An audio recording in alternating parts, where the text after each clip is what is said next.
Hello बच्चों, कैसे हो? और कैसी पढ़ाई चल रही है आपकी? और पढ़ाई करते रहो, है ना। और हम लोग ने पिछले लेक्चर में देखा था गैस स्टडी के। उसके पहले लेक्चर में देखा हमने that is ideal gas equation, है ना। और उसके पैरामीटर्स, गैसेस पैरामीटर देखे थे, प्रेशर, वॉल्यूम, टेम्परेचर, ये सब देखे थे। और सेकंड वीडियो लेक्चर जो गैस स्टडी का हमने देखा था, उसमें हमने ये देखा था that is grounds law of diffusion और फ्यूजन।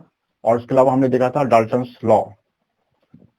हाँ तो बच्चों, आज के लेक्चर में हम देखेंगे काइनेटिक थ्योरी ऑफ गैस। ये गैसेस का तीसरा लेक्चर है और इसमें हम लोग काइनेटिक थ्योरी ऑफ गैस देखने जा रहे हैं। ठीक है बच्चों, तो काइनेटिक थ्योरी ऑफ गैस से हम गैस के रिलेटेड कुछ पोस्टुलेट्स देखते हैं। Postulates of kinetic theory of gas heading देंगे, postulates of kinetic theory of gases are. ठीक है, तो पोस्टुलेट्स ऑफ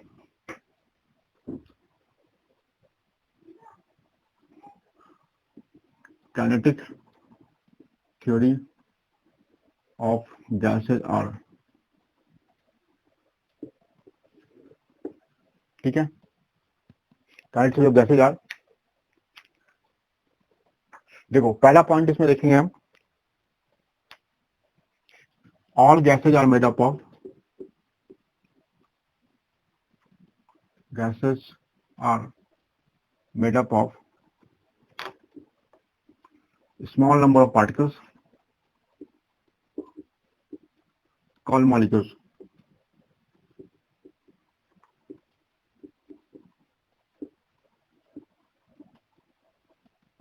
ठीक है, दूसरा पॉइंट देखेंगे इसके अंदर हम,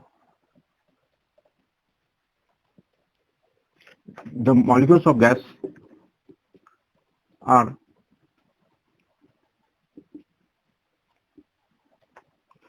separated from one another, separated from one another. ठीक है, in such a way, in such a way such that actual volume occupied by molecule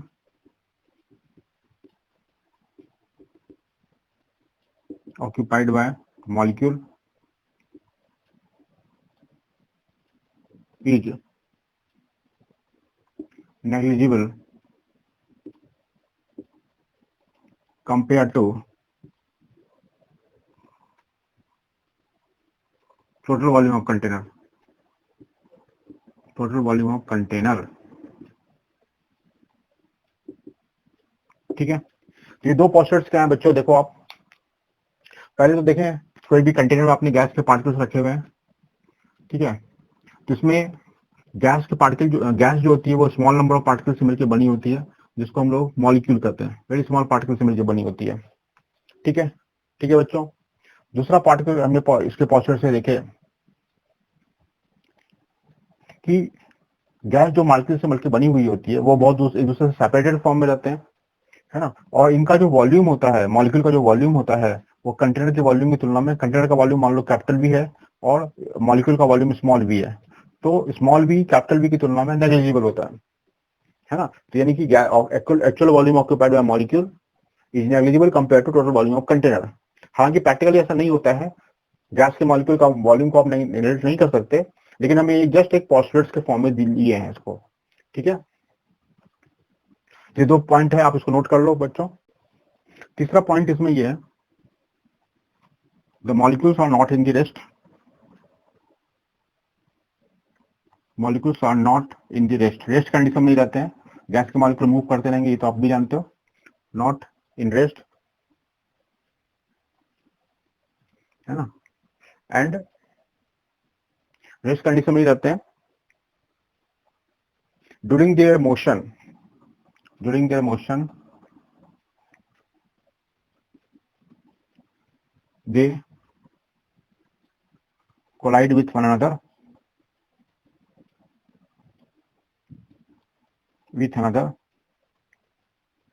and with the wall of container, with the wall of container.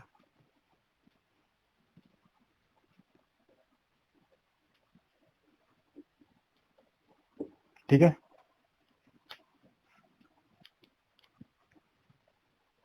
तो molecules are not in rest, है ना, molecule रोस्टेज condition में रहते हैं और वे जब motion होता है तो वो एक दूसरे से कोलाइड करते हैं और with the wall of container से भी कोलाइड करते हैं, जिसकी वजह से आप जानते हो गैस का प्रेशर डेवलप होता है। जब ये वॉल पर कोलाइड करते हैं, कोलिजन करते हैं, तो वो प्रेशर डेवलप करती है। जो गैस के मॉलिक्यूल्स पर कोलिजन करते हैं दे डेवलप द प्रेशर, तो प्रेशर क्रिएट होती है इसके ऊपर। ठीक है बच्चों, ये 3 पॉइंट हमने नोट कर लिए होंगे। क्या पॉइंट नंबर 4 देखेंगे बच्चों।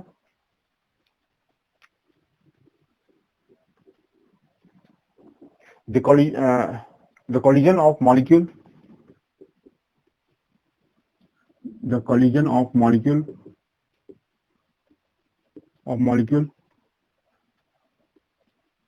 with one another and with the wall of container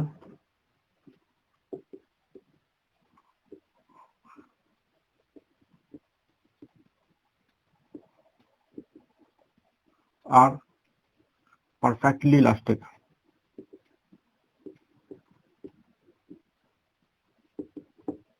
ठीक है, तो देखो इसमें क्या होता है, चौथे पॉइंट में हम देखेंगे। तो ये जब गैस के मॉलिक्यूल्स पे कोलाइड करते हैं, गैस के जो मॉलिक्यूल्स हैं ये वॉल पर कोलाइड करते हैं और कोलिजन के बाद फिर वापस इसमें बैक आते हैं। तो इसकी काइनेटिक एनर्जी पहले मान लो 1/2 mv² रहेगी, तो इसकी काइनेटिक एनर्जी कोलिजन के बाद भी कितनी रहेगी, 1/2 mv² रहेगी आफ्टर कोलिजन। यानी कि इसमें आप ये कह सकते हो कि जब ये कोलिजन करने के बाद वॉल से कोलाइड करते हैं तो अपनी काइनेटिक एनर्जी का लॉस नहीं करते हैं, there are no loss of kinetic energy, kinetic energy का लॉस नहीं होता उसमें। ठीक है बच्चों, अब इसके बाद देखते हैं इसमें 5वां पॉइंट है,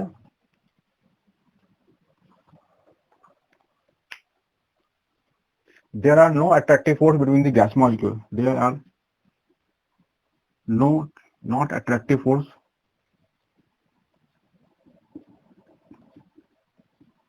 between गैस मॉलिक्यूल, गैस के मॉलिक्यूल में कोई भी अट्रैक्टिव फोर्स वर्क नहीं करता है। तो no attractive force between gases molecule, gas के मॉलिक्यूल के बीच में कोई भी अट्रैक्टिव फोर्स वर्क नहीं करता है। ठीक है, हालांकि आप इसमें देखोगे कि ये भी प्रैक्टिकली पॉसिबल नहीं है। जब भी गैस के मॉलिक्यूल्स होंगे कंटेनर के अंदर तो उसमें आपस में कुछ ना कुछ अट्रैक्टिव फोर्स जरूर लग रहा होगा, लेकिन हम लोग क्या मान के चलते हैं कि कोई भी अट्रैक्टिव फोर्स वर्क नहीं कर रहा है। ठीक है, एंड छठा पॉइंट इसमें देखेंगे,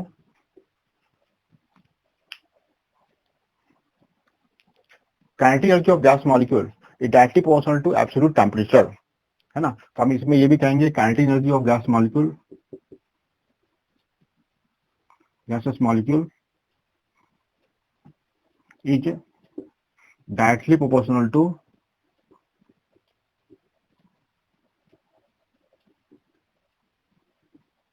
एब्सोल्यूट टेम्परेचर, ये टेम्परेचर इन केल्विन। ठीक है बच्चों, तो ये 6 पॉइंट्स है। ठीक है, तो ये सारे हम एजम्पशन एज्यूम करते हैं, है ना। इसमें बहुत सारे एजम्पशंस, ये एजम्पशन है 5 नंबर एजम्पशन है। या हमने आपको बताया था कि गैस के मॉलिक्यूल का अपना कोई वॉल्यूम नहीं होता है, वो कंटेनर के वॉल्यूम की तुलना में नेग्लिजिबल होता है। तो ये सब जो है आप देखोगे तो ये आइडियल गैस के लिए एप्लीकेबल होते हैं। हम आगे डिस्कस करेंगे रियल गैसेज, उसमें ये एप्लीकेबल नहीं होंगे। ठीक है बच्चों, तो इसको आप पॉज करके नोट कर सकते हो। ठीक है, तो आप देखते हैं different type of molecular speed, different type of molecular speed.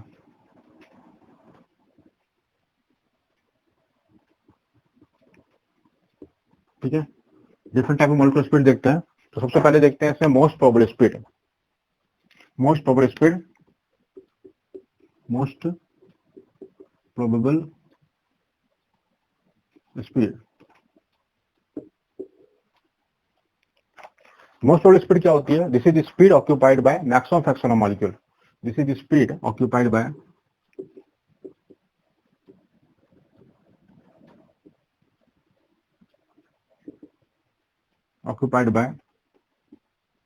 Maximum fraction of molecule, fraction of molecule.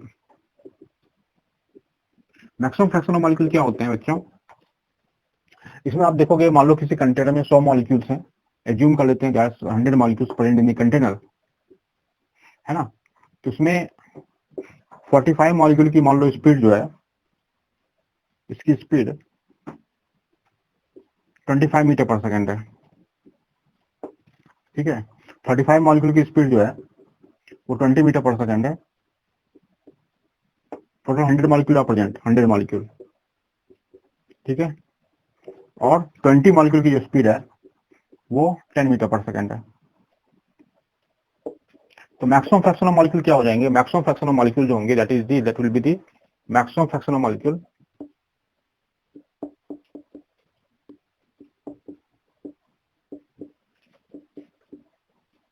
This is equal to maximum fraction of molecule कितना हो गया? 45/100, मतलब वो मॉलिक्यूल अपन टोटल मॉलिक्यूल। तो मैक्सिमम फ्रैक्शन ऑफ मॉलिक्यूल की speed हो गई 45/100 हो गई, और इसकी स्पीड जो हो गई, बेसिकली स्पीड जो हो गई इसकी दैट इज 20 मीटर पर सेकेंड, 35 मीटर पर सेकेंड। तो मैक्सिमम फ्रैक्शन ऑफ मॉलिक्यूल की जो भी स्पीड होती है वो उसको क्या कहलाती है? मोस्ट प्रोबेबल स्पीड कहलाती है बच्चों। ठीक है, मोस्ट प्रोबेबल स्पीड कहलाती है जो मैक्सिमम फ्रैक्शन ऑफ मॉलिक्यूल की स्पीड होती है ना। तो यहाँ मैक्सिमम फ्रैक्शन ऑफ मॉलिक्यूल को कितने हैं? 45/100 है। ठीक है, ये आप समझ गया होगा। इसको हम कैसे रिप्रेजेंट करते हैं? इसको अल्फा से रिप्रेजेंट करेंगे। अल्फा, इसका जो फॉर्मूला होता है 2RT/m, ये होता है इसका फॉर्मूला। ठीक है, इसमें R जो है वो गैस कांस्टेंट होता है, R equal to gas constant होता है, जिसकी वैल्यू जनरली हम 8.314 लेते हैं।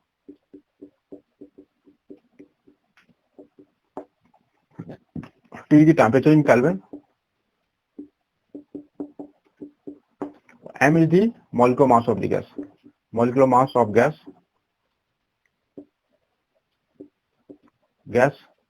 इन किलोग्राम देते हैं। ये मास हम किलोग्राम में लेते हैं क्योंकि हम एमके सिस्टम को फॉलो कर रहे हैं। तो इससे जो वेलोसिटी आती है, ये जो आती है वेलोसिटी, ये किस में आती है? मीटर पर सेकंड में आती है, मीटर पर सेकंड में।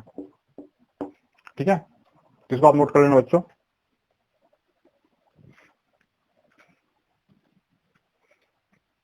दूसरा इसमें होता है एवरेज स्पीड। एवरेज स्पीड की बात करते हैं, है ना। इसको पॉज करके आप नोट कर सकते हो।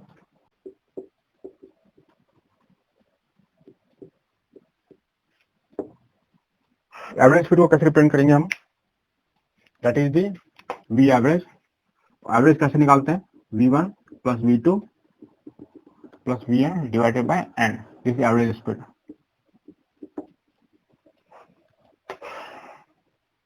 ठीक है, एवरेज स्पीड हो गई। मान लो कंटेनर के अंदर बहुत सारे मॉलिक्यूल्स हैं, n नंबर ऑफ मॉलिक्यूल्स उसके अंदर हैं। पहले की स्पीड V1 है, दूसरे की स्पीड V2 है, सो ऑन ऐसे करके, है ना। लास्ट मॉलिक्यूल की स्पीड Vn है, और उसमें total number of molecule n है। तो एवरेज हमने निकाल लिया जैसे हम एवरेज निकालते हैं। ठीक है, और इसको हम लोग ऐसे भी निकाल सकते हैं, V average equal to that is equal to 8RT upon pi M होता है। ठीक है बच्चों, यहाँ पर भी सेम वही मीनिंग होती है। आर की वैल्यू जैसे हम 8.314 लेते हैं joule per kelvin per mole, T temperature in kelvin,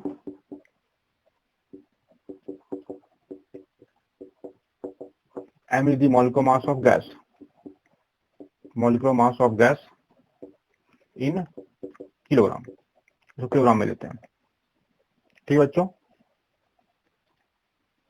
किससे वी एवरेज आता है? किसमें आता है? मीटर पर सेकंड में आता है। एवरेज स्पीड जो आएगी that will B metre per second में आएगी। ठीक है, और फिर तीसरी स्पीड होती है जिसमें हम मेजर करते हैं, वो होती है रूट मीन स्क्वायर स्पीड, है ना। इसको आप पॉज के नोट कर सकते हो।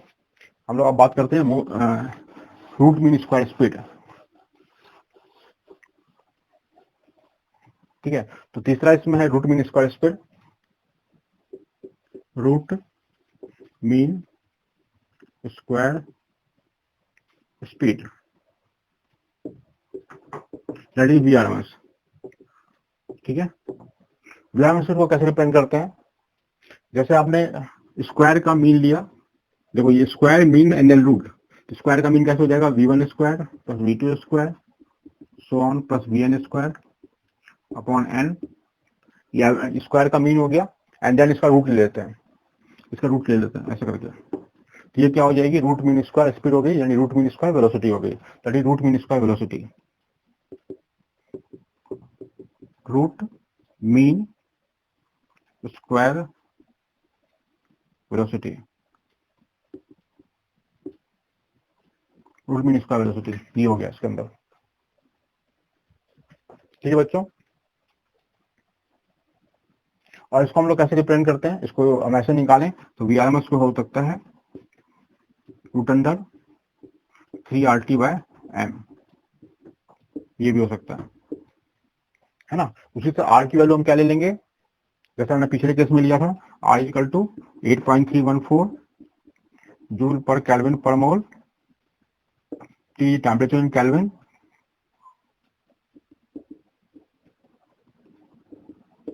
M is the molecular mass of gas in kilogram लेंगे। ठीक है, इससे जो आपका VRMS आएगा वो किस में आएगा, मीटर पर सेकेंड में आएगा। ये 3 तरह की स्पीड होती है जिसके बारे में आपको पढ़ना है। ठीक है, कभी कभी आपको एक स्पीड दी रहती है, दूसरी, जैसे मान लो VRMS स्पीड दी गई तो एवरेज स्पीड निकालनी होती है, कभी एवरेज स्पीड दी गई हो तो मोस्ट प्रोबेबल स्पीड निकालनी होती है। तो हम इसमें क्या करेंगे, उसके लिए हम लोग आपस में एक रिलेशनशिप निकाल लेंगे। इसमें तो हेडिंग देते हैं रिलेशनशिप बिटवीन दीज 3 स्पीड, है ना। तो इसमें रिलेशनशिप क्या होता है ना, इसमें रिलेशनशिप कैसे निकालेंगे, तो alpha is to V average is to VRMS, ये तीनों का रेशियो निकालते हैं, है ना। इसका जो ये जो आएगा √2RT/m होगा, ये जो होगा 8RT/πm होगा, इस टू √3RT/m होगा, है ना। इसको हम लोग अगर RT/m अगर कैंसिल कर दें, ये हो जाएगा √2 √8/π इस टू √3, तो हो जाएगा 1:1.128 इस टू 1.224, तो ये वैल्यू आएगी आपकी। इन तीनों में आपस में रिलेशनशिप होगा, उससे हम क्या कोई भी एक स्पीड दी दूसरी स्पीड निकाल सकते हैं इस रेशियो के टर्म्स में। ठीक है बच्चों, तो उसको भी पॉज करके आप नोट कर सकते हैं। अब इसके बाद हम देखते हैं काइनेटिक गैस इक्वेशन, है ना। तो इसको आप नोट कर लो बच्चों, काइनेटिक गैस इक्वेशन देखेंगे, काइनेटिक इक्वेशन देखेंगे इसके अंदर।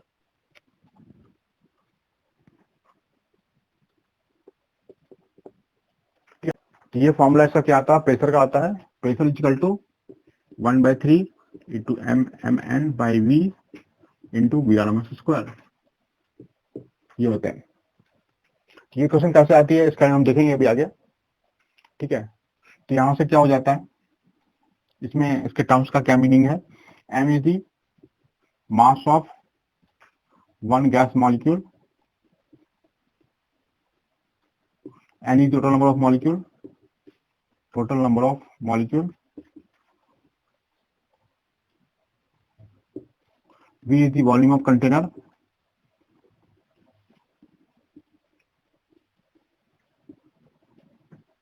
ठीक है। और VRMS का मतलब क्या होगा, is equal to root mean square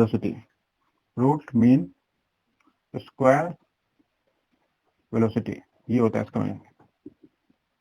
ठीक है, इससे हम क्या निकालते हैं, इस फॉर्मूले से हम गैस का pressure of the gas molecule निकालता है, प्रेशर ऑफ गैस मॉलिक्यूल।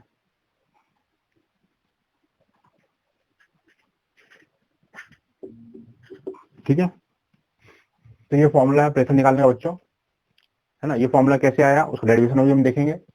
ठीक है, तो डेरिवेशन देख लेते हैं, उससे थोड़ा सा आपको अंडरस्टैंड करने में आसानी होती है। डेरिवेशन इसलिए हम देखते हैं ताकि थोड़ा आपको टॉपिक अंडरस्टैंड करने में आसानी हो। जैसे मान लो इसका डेरिवेशन देख रहे हैं, डेरिवेशन देख रहे हैं ना इसका,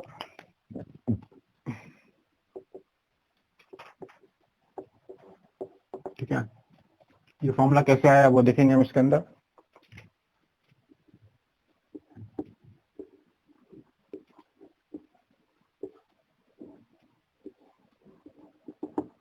ठीक है, ये कंटेनर है, ये क्यूब है, आप ऐसा कर सकते हो। ठीक है,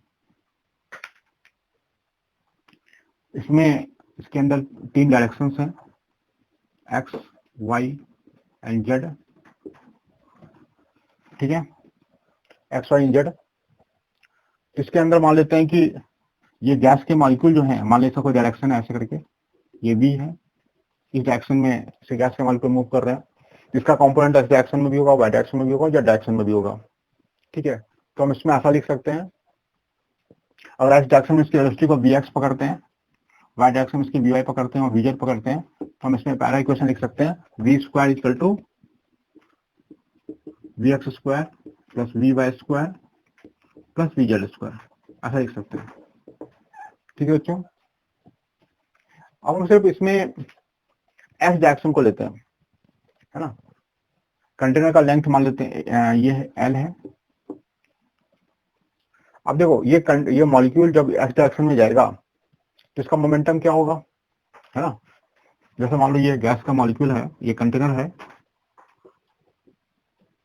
ये एक्स कंपोनेंट में एक्स डायरेक्शन के अंदर जा रहा है ना, एक्स डायरेक्शन में जा रहा है, तो इसका मोमेंटम क्या होगा, लीनियर मोमेंटम। तो यहाँ पर ये एम मास का मॉलिक्यूल है और वी वी एक्स वेलोसिटी जा रहा है, तो ये हो जाएगा एम वी एक्स हो जाएगा,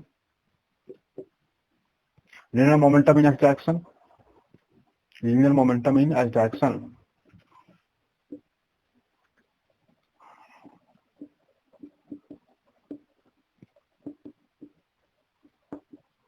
दैट इज इक्वल टू क्या होगा, एम वी एक्स हो जाएगा।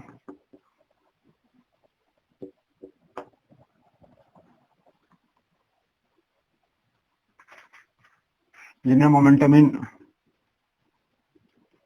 अब देखो एक्स डायरेक्शन में जाएगा, फिर इससे क्या होगा, वापस आएगा, वापस की डायरेक्शन में आएगा, माइनस एम वी एक्स होगा इसका मोमेंटम, जब ये वापस आएगा तो। ठीक है, तो linear momentum in minus x direction जो हो जाएगा, माइनस एक्स डायरेक्शन जो हो जाएगा, that will be minus m v x. ठीक है, तो चेंज इन मोमेंटम कितना होगा, चेंज इन मोमेंटम की बात करें तो चेंज इन मोमेंटम हो जाएगा इसके अंदर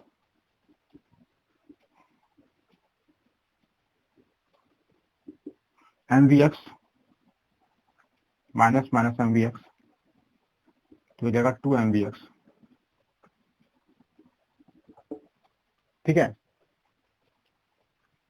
और आपको मालूम है change in momentum in one, change in momentum upon change in time जो होता है, change in momentum upon time, वो क्या होता है, फोर्स होता है।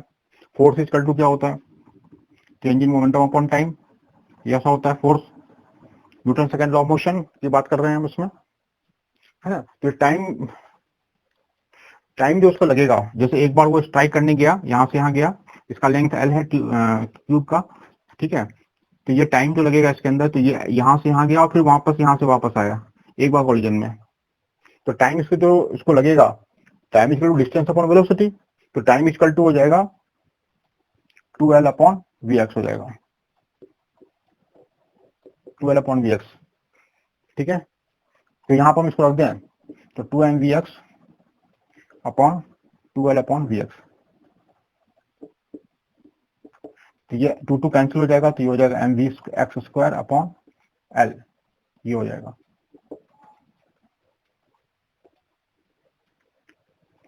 ठीक है, और देखो ये फोर्स हो गया, अगर हमें प्रेशर निकालना हो तो कैसे निकालेंगे, प्रेशर इक्वल टू क्या होता है, फोर्स अपॉन एरिया होता है। ठीक है, तो इसको हम ऐसे लिखेंगे, प्रेशर निकालने के लिए हम इसके अंदर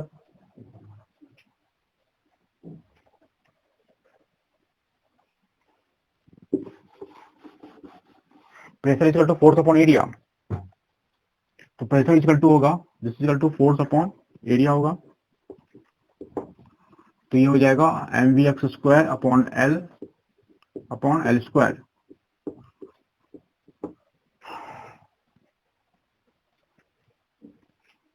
ये हो जाएगा m v x square upon l cube, l cube हो जाएगा। और ये कितना हो जाएगा, एल क्यूब मतलब इसका वॉल्यूम ऑफ द कंटेनर, है ना। एल स्क्वायर एरिया है, कॉस्ट ये इसका एरिया आप देख ही चुके हो, एल स्क्वायर इसका एरिया होगा, तो ये हो जाएगा m v x square upon volume, ये वॉल्यूम हो जाएगा, जैसे प्रेशर। ठीक है, और अगर इसमें n number of molecule present है, तो ये एक मॉलिक्यूल के लिए था, अगर n number of molecule present है इसके अंदर, इसको पॉज करके आप नोट कर सकते हो, for n number of molecule, pressure equal to हो जाएगा m into n into v x square upon v. ये फर्स्ट इक्वेशन हो जाएगी, ठीक है। For n number of molecules ये होगा प्रेशर। और देखो ये एक्स कंपोनेंट है, तो अभी मैंने ये इक्वेशन भी आपको बताई थी, v square equal to we x square v Y square plus V Z square. तो आप देख सकते हो तीनों डायरेक्शन में वेलोसिटी इक्वल ही होगी, तो v x equal to v y equal to v z होगा। और इसमें हम पुट कर दें तो वी स्क्वायर इक्वल टू क्या होगा, 3vx स्क्वायर हो जाएगा। यानी v x square equal to क्या होगा, वी स्क्वायर अपॉन 3। तो यहां से हम इस वैल्यू को इसमें पुट कर सकते हैं, तो p इक्वल टू क्या हो जाएगा, m into n into v square upon 3 into v. ये हो गया, जहां v क्या है, वॉल्यूम ऑफ द कंटेनर है ना। तो इसलिए आप इसको लिख सकते हो p equal to 1/3 mn by v into v square. ये हो जाएगा इसके अंदर, ठीक है बच्चों।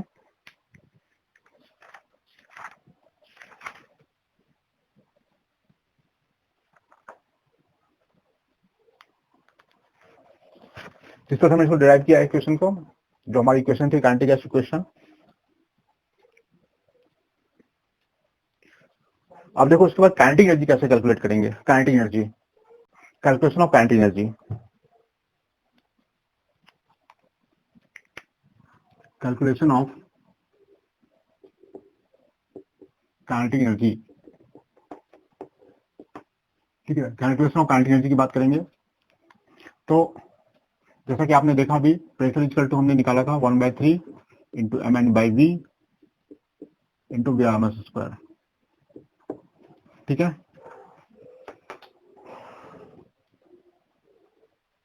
तो यहां पर क्या होगा, अगर n equal to number of molecule Avogadro number के इक्वल ले लें, अवोगाड्रो नंबर, जैसे अवोगाड्रो नंबर, तो अवोगाड्रो नंबर ऑफ मॉलिक्यूल का मास जो होगा, this is equal to molecular mass of the gas, equal to molecular mass of the gas,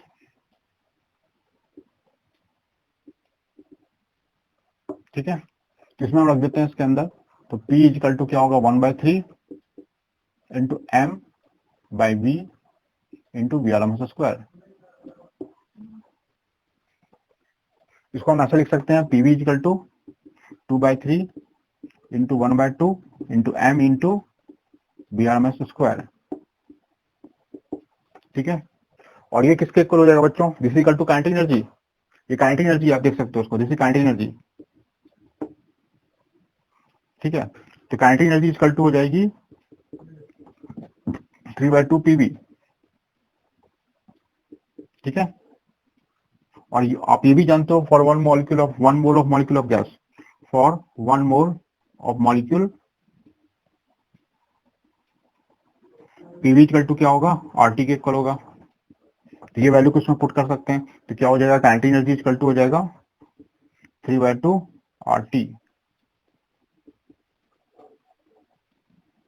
kinetic energy 3/2 RT, ठीक है।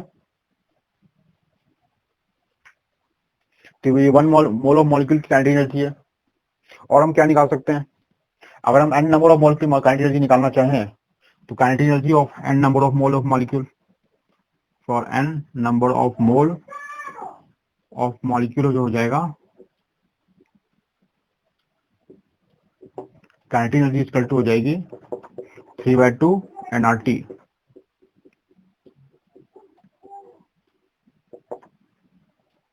और काइनेटिक एनर्जी ऑफ 1 मॉलिक्यूल कैसे निकालेंगे, काइनेटिक एनर्जी ऑफ 1 मॉलिक्यूल,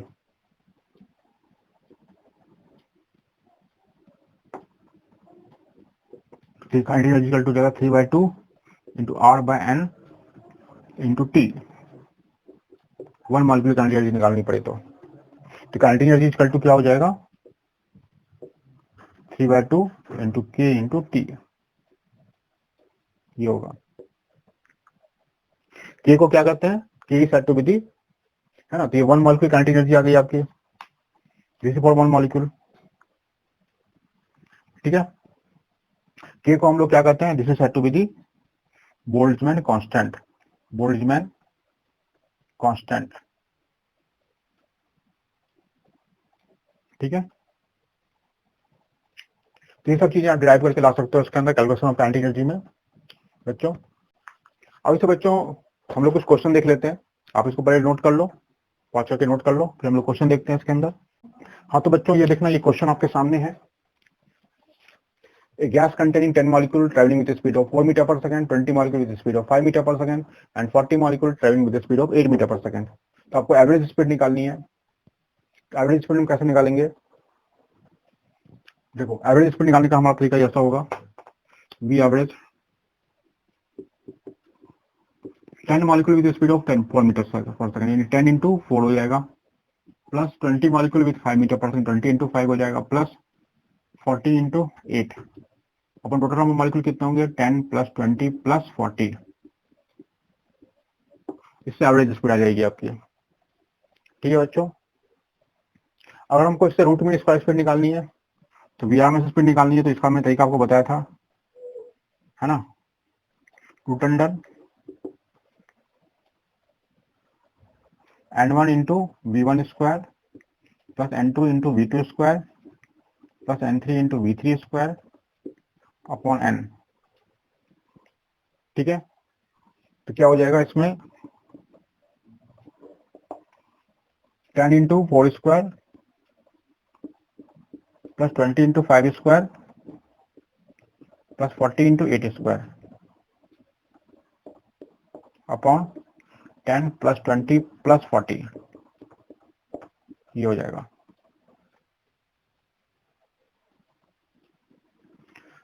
किस तरह से हम इसको क्वेश्चन सॉल्व कर सकते हैं,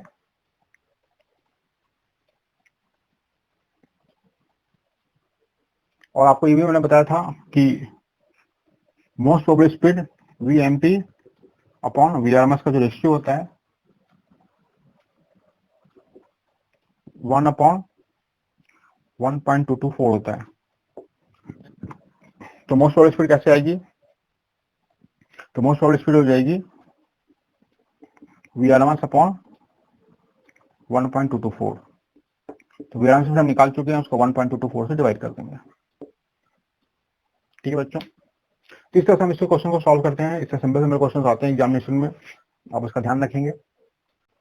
टोटल एवरेज काइनेटिक एनर्जी आपको निकालनी है, तो टोटल काइनेटिक एनर्जी कितनी हो जाएगी इसकी, टोटल काइनेटिक एनर्जी हो जाएगी 3/2 nRT। ठीक है, ये हो जाएगा 3/2 इंटू इसका 32/16 और की 8.314 इंटू टेम्परेचर 300 केल्विन। इससे क्या आ जाएगा, टोटल काइनेटिक एनर्जी आ जाएगी।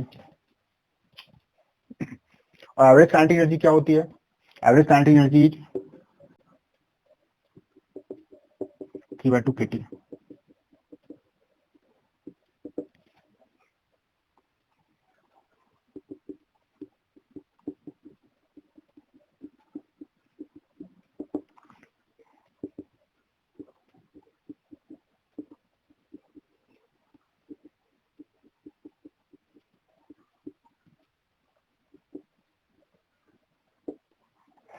एवरेज काइनेटिक एनर्जी हो जाएगी आपकी, और अपन एन कर देंगे।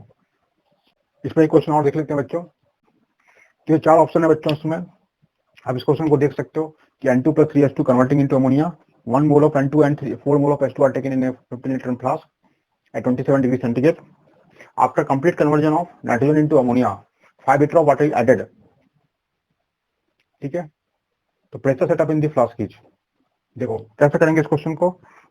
इसमें देखो हमारी क्वेश्चन होगी सबसे पहले N2 plus 3H2 converting into ammonia, ये अमोनिया में कन्वर्ट हो रही है, ये 1 मोल ऑफ N2 है और ये 4 मोल ऑफ H2 है। ये 1 मोल 3 मोल से कंबाइन कर जाएगा तो खत्म हो जाएगा, और इसमें इसका 1 मोल बचा रहेगा, और ये 2 मोल ऑफ ये फॉर्म हो जाएगा अमोनिया, 1 मोल 2 मोल में कन्वर्ट हो रहा है। ठीक है, अब हमने क्या किया कि फ्लास्क में H2 गैस, आप जैसा कि देख रहे हो अमोनिया गैस प्रेजेंट है, इसमें हमने क्या किया, वाटर को मिला दिया, इस फ्लास्क में वाटर को मिला दिया। कितना लीटर वाटर मिलाया, 5 litre of water, 5 litre water, और total volume of the container का कितना था, 15 लीटर था। आप इसमें देख सकते हो 15 लीटर कंटेनर था वॉल्यूम। तो जैसे कि इसमें कंटेनर में आप जैसा कि देख रहे हो H2 और अमोनिया दोनों प्रेजेंट है, H2 प्लस अमोनिया। तो अमोनिया क्या करेगी, वाटर जो गैस है उसको, वाटर लिक्विड को क्या करेगी, एब्जॉर्ब कर लेगी। यानी क्या हो जाएगा इसके अंदर, NH3 plus water converting into NH4OH। ठीक है, तो यहां से क्या होगा, अमोनिया के इसके, है ना, अमोनिया वाटर से कंबाइन करके H4OH बना देगी। ठीक है, तो ये गैस के फॉर्म में नहीं रहेगी, अमोनियम हाइड्रोक्साइड के फॉर्म में रहेगी। तो इसमें गैस के फॉर्म में कौन सी गैस बचेगी, सिर्फ H2 बचेगी इसमें। आप जैसा कि देख सकते हो, only H2 will be remain in the container. तो प्रेशर कितना होगा, तो प्रेशर जो होगा, ये 2 मोल तो कंज्यूम ही हो गई, इसकी डिजॉल्व हो गई इसके अंदर वाटर के फॉर्म में, NH4OH का फॉर्मेशन कर लिया इसने। तो पार्शियल प्रेशर ऑफ H2 कितना हो जाएगा, H2 इक्वल टू nRT/V हो जाएगा, इंटू 1 इंटू 0.082 इंटू टेम्परेचर जो है that is equal to 300 kelvin upon volume कितना होगा, 10 लीटर बचेगा, क्योंकि 5 लीटर तो वाटर है। तो कंटेनर का जो वॉल्यूम बचा उस कितने वॉल्यूम में गैस प्रेजेंट है, वो 10 लीटर वॉल्यूम में प्रेजेंट है यहाँ पर, इसमें गैस प्रेजेंट है। तो टोटल वॉल्यूम कितना होगा, 10 लीटर होगा इसमें, जिसमें गैस प्रेजेंट है। ठीक है, तो इसका आंसर कौन सा आएगा, ये डी आएगा। ठीक है बच्चों, इस तरह से क्वेश्चन हम करते हैं इसके अंदर। अब इसके बाद हम लोग देखने जा रहे हैं Maxwell distribution of speed. Heading देते हैं Maxwell distribution of speed.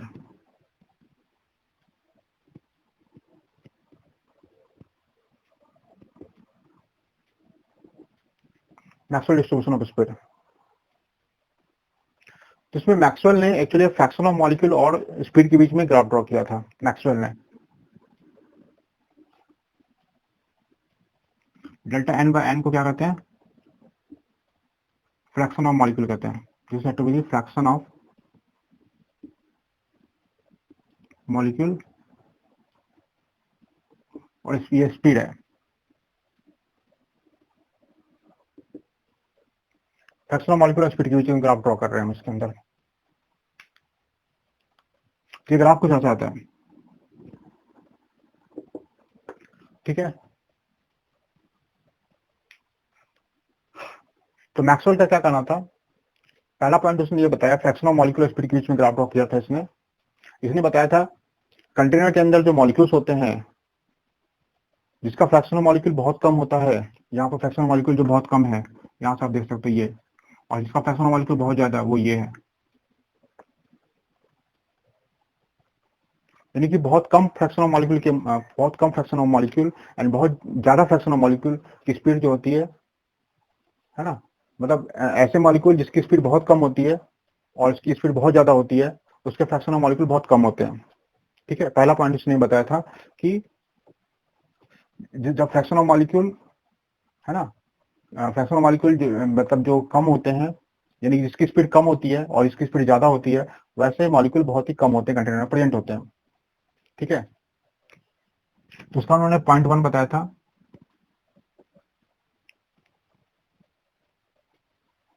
Molecule having very low speed and very high speed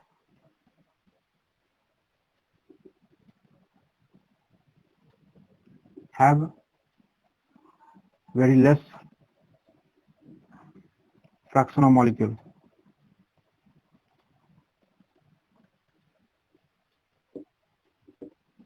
have very less fraction of molecule, इसकी स्पीड बहुत कम होती है ना, और जो वेरी ज्यादा होती है, यहाँ पर आप देखो इसकी स्पीड बहुत कम है और इसकी स्पीड बहुत ज्यादा है, इसके फ्रैक्शन ऑफ मॉलिक्यूल बहुत कम है ना।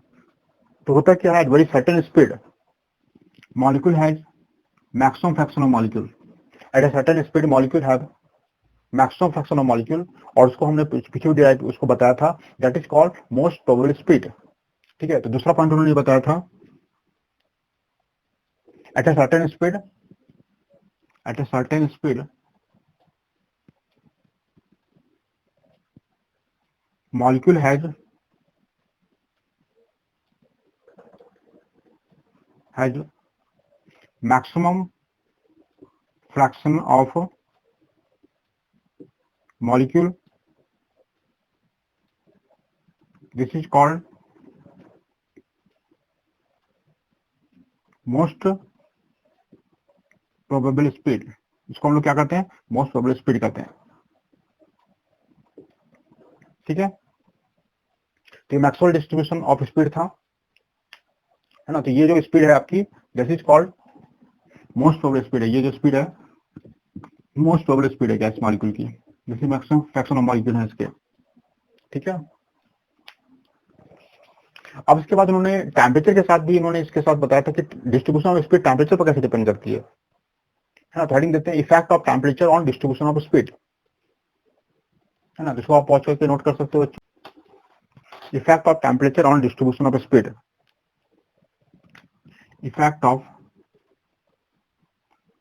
Temperature on distribution of speed.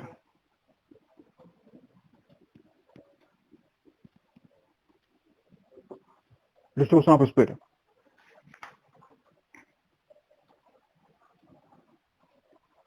इसमें फिर से हम वही ग्राफ ड्रॉ करते हैं। देखो, इसका टेम्परेचर T1 है, इसका टेम्परेचर T2 है और T2 ग्रेटर देन T1 है। ये सर्टेन टेम्परेचर पर आप देखोगे T1 पर इसके अंदर जो मोस्ट प्रोबेबल स्पीड है वो इतनी है, और जब टेम्परेचर T2 कर देते हैं तो मोस्ट प्रोबेबल स्पीड डिक्रीज कर जाती है। ठीक है, मोस्ट प्रोबेबल स्पीड डिक्रीज कर जाती है। ऐसा क्यों होता है? देखो, जो एरिया अंडर द कर्व होता है, it represent total number of molecule present in the container. Area under the curve represent total number of molecule present in the container. Area under the curve represent total number of molecule present in the container. ठीक है, तो आप ऐसा कह सकते हो कि area under the curve represent total number of molecule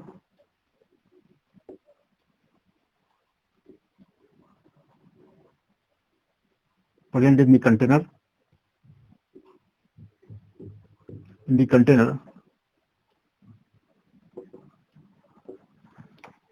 which will remain constant, है ना, और इंक्रीजिंग की टेम्परेचर, यानी कि टेम्परेचर बढ़ाने पर नंबर ऑफ मॉलिक्यूल जो कंटेनर प्रेजेंट थे पहले और जो बाद में प्रेजेंट है वो दोनों नहीं बदलेंगे। जो नंबर ऑफ मॉलिक्यूल पहले थे जो बाद में थे वो दोनों क्या रहेंगे, सेम रहेंगे। ठीक है, which will remain constant, which will remain constant constant on increasing the temperature, increasing the temperature. Temperature बढ़ाने पर वो नंबर ऑफ मॉलिक्यूल जो रहेंगे वो कांस्टेंट रहेंगे। ठीक है, इसलिए इसका एरिया अंडर द कर्व को कॉमन रखने के लिए, जैसे आप देखते हो कि on increasing temperature most probable speed increase, पहले मोस्ट प्रोबेबल स्पीड इतनी थी, अब इसकी कितनी होगी, इतनी होगी मोस्ट प्रोबेबल स्पीड, है ना। तो क्योंकि मोस्ट प्रोबेबल स्पीड किस पर डिपेंड करती है, टेम्परेचर पर डिपेंड करती है। तो ये पॉइंट नंबर 1 था।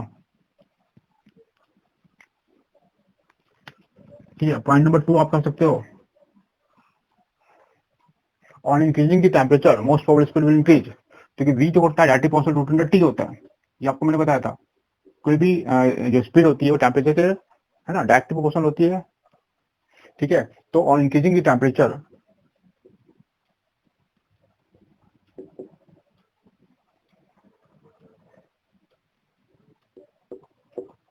Most probable speed will increase, probable speed will increase, most probable speed increase कर जाएगी इसके अंदर।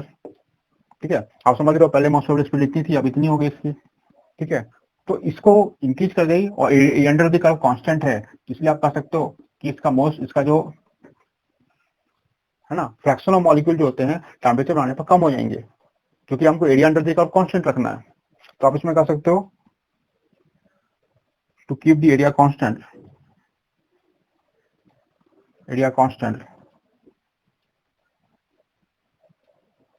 on increasing the temperature,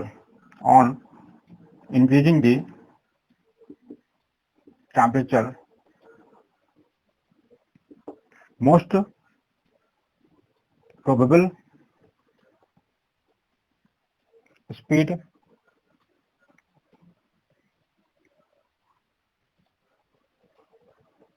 नहीं, on increasing temperature maximum fraction of molecule will decrease. Maximum fraction of molecule will decrease.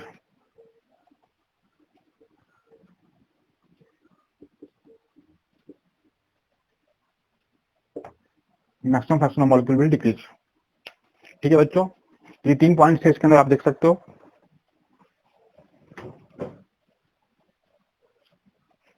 ठीक है, तो ये सब ग्राफ्स थे। तो बच्चों अब हम इसके बाद जो नेक्स्ट लेक्चर में हम रियल गैसेस के बारे में पढ़ेंगे, आइडियल गैस और रियल गैस में क्या डिफरेंस है वो हम देखेंगे। ठीक है, और प्रेशर टेम्परेचर किस कंडीशन में आइडियल गैस रियल गैस की तरह या रियल गैस आइडियल गैस की तरह बिहेव करती है, इन सबको हम लेक्चर नंबर 4 में गैस के देखेंगे।